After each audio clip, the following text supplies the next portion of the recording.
But spiritualism, we're going to talk about that. So that's one facet of spiritualism. Let's talk about this.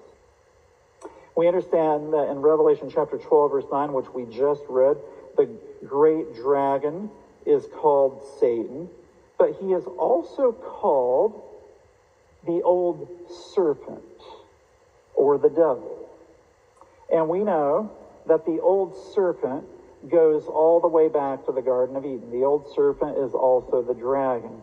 And in the Garden of Eden, the old serpent told Eve, "You shall not surely die." Now, you may be asking the question, now some of you I'm sure know this, but you could ask the question, what does that have to do with spiritualism? Well, let's look at this a little bit more.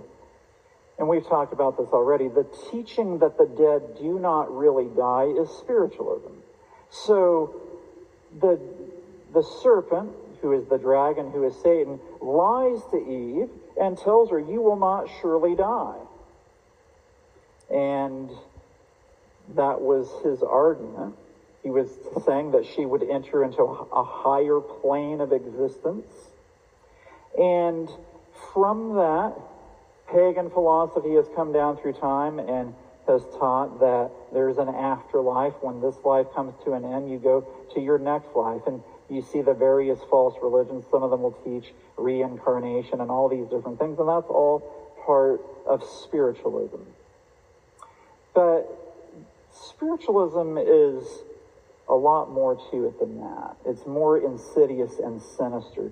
We understand that at the end of time, spiritualism is going to be fire coming down from heaven on the earth in the sight of men. There's going to be supernatural manifestations. And of course, underlying that is the belief that the dead don't really die. They go to heaven. So that will open people up to believing that they're talking to their departed loved ones who've come back to communicate with them. And that's part of spiritualism as well. But there's more to it than that. Let's keep going.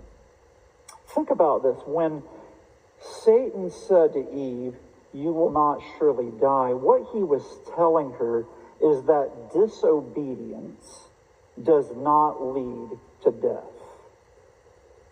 Do you see that? So I want you to catch that point. Disobedience does not lead to death. Now, I got to tell you, there's a lot of people, a lot of faith backgrounds that essentially teach that very thing. Disobedience does not lead to death.